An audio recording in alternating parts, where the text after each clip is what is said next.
This is a guest essay written by J. Michelson.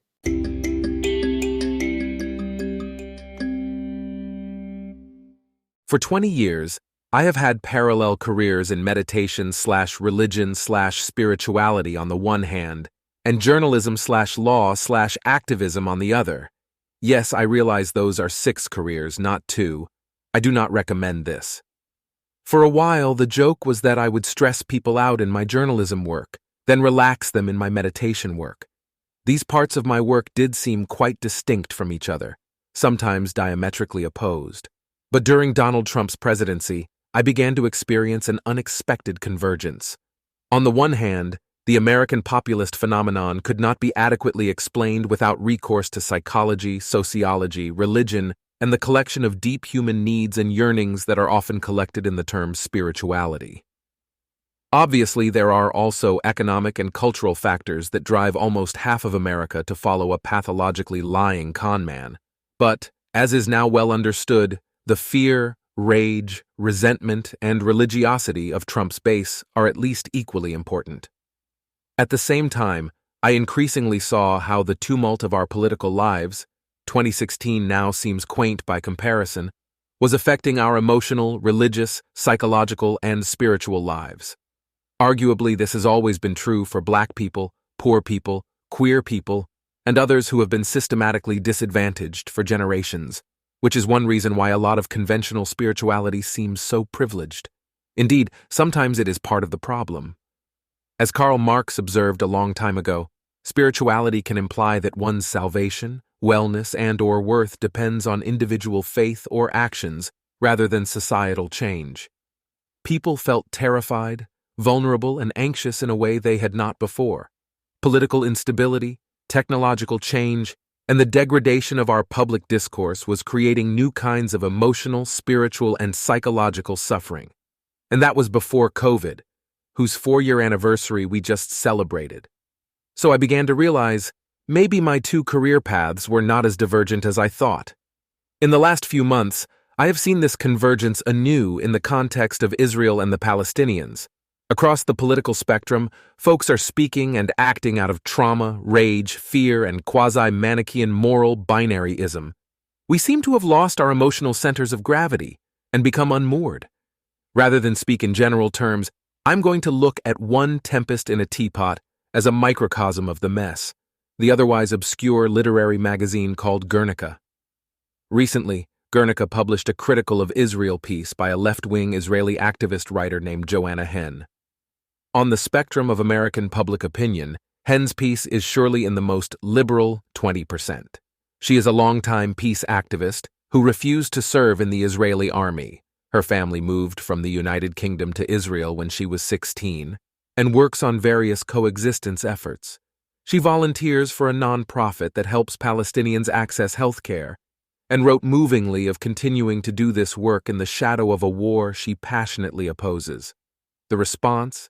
Resignations of the journal's editorial staff and bitter denunciations of the piece for being too right-wing. Co-publisher Madhuri Sastry called it, quote, an apologia for Zionism and the ongoing genocide in Palestine, which failed the only metric we have agreed to abide by. It attempts to soften the violence of colonialism and genocide, end quote. Another former editor called the magazine itself, quote, a pillar of eugenicist white colonialism masquerading as goodness. The piece was subsequently taken down, replaced by an editorial note that states the journal regrets having published it in the first place. Now, Guernica is not an ordinary literary journal. As its name implies and its tagline states, it is a magazine of global arts and politics. This is the left of the left. Still, to condemn an anti-war personal essay that expresses hope for coexistence is a sign of profound derangement. Also, eugenicist white colonialism, Israeli Jews are 68% non-white, and the eugenics charge is simply insane.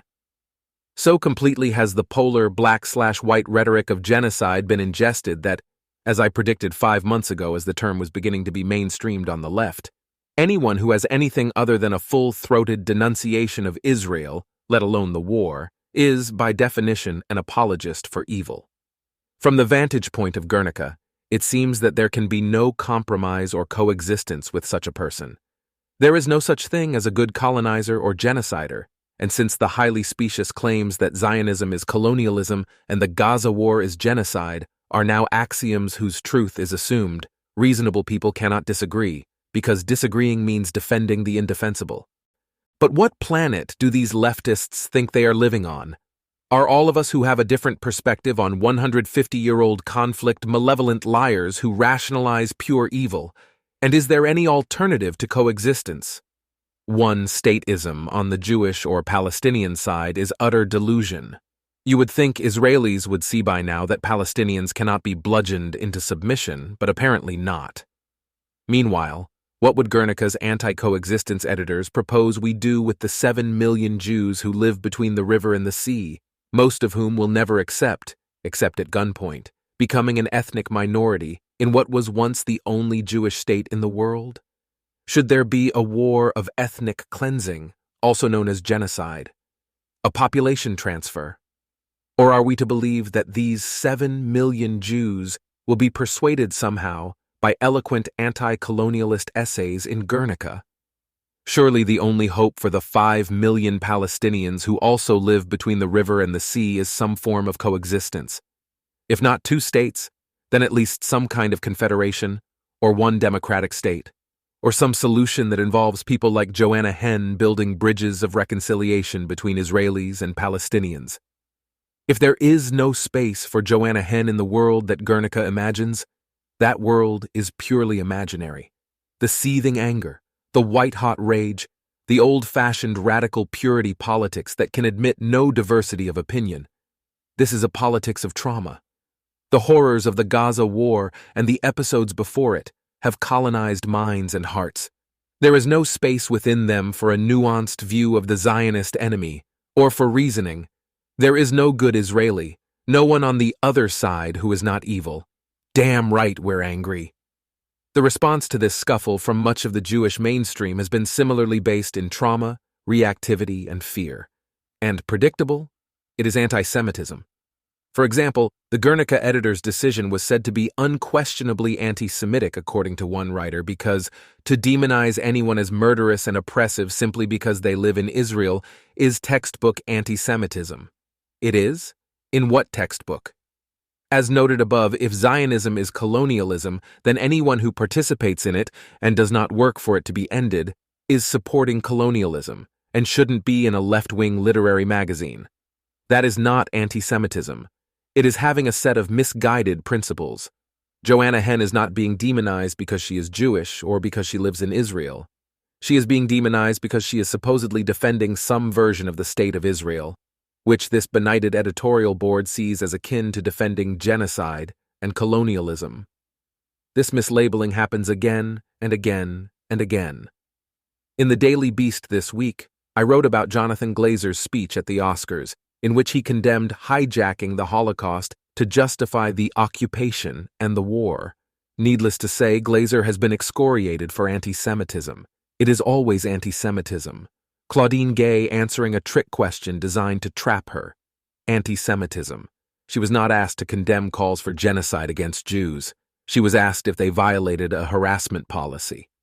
An anti-Zionist protest, anti-Semitic according to the Anti-Defamation League, not mentioning the hostages held by Hamas, anti-Semitic, calling Israel colonialist, anti-Semitic. But here's the reality. Words and actions can upset Jewish people without being anti-Semitic. And now, 2 long-form essays in The Atlantic announcing that anti-Semitism is everywhere and has always been everywhere, and there is nothing we can do about it because this is not an overzealous response to a brutal war, but really just another eruption of a timeless, horrifying reality that all Jews know in our kishkes to be true.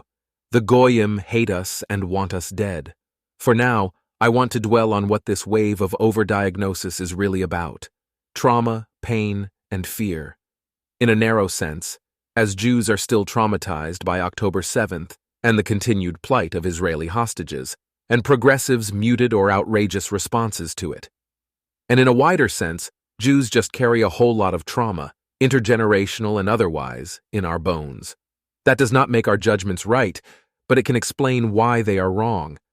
Right now, we are hurting so much that many in my community have lost their minds. We are in a moral panic, and I can say firsthand that many Jews are terrified, when in fact the vast majority of incidents of anti-Semitism are actually mostly anti-Zionism, or indeed actual bigotry that is layered upon it and would not be erupting were it not for the war. Islamophobia increased after 9/11, and anti-Asian hate increased during COVID. The prevalence of hate is situational.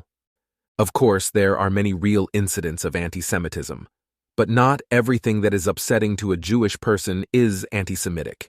It might just be a really stupid piece of radical chic garbage. And there is plenty of trauma and rage on the pro-Palestinian side, too.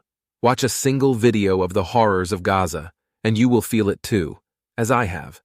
Look at the images of starving children and innocent civilians made into hopeless refugees, and all this with American tax dollars and political support. Of course, people are enraged. How could they not be? I am not judging these reactions. What I am observing is how these powerful emotions are leading many people to react in ways that make no sense and make everything worse. It has even gotten to the point where rage, fear, tribalism, and reductive moral absolutism are praised as goods themselves. I will end on the trite suggestion that we can all mindfulness our way to more compassion and openness, but a little spaciousness of mind, patience, and empathy would not hurt. Is it possible to notice when we are filled with fear, rage, or pain? Can we inhabit a world of multiple narratives, cultivating some understanding of how the other side sees itself, even if we disagree? There are good people on all sides of this conflict, including ones who hold views you find to be reprehensible, because the line between right and wrong is not one of ethnicity or national boundary. It is the one that we choose each day, in deciding which parts of our souls will determine how we live in the world.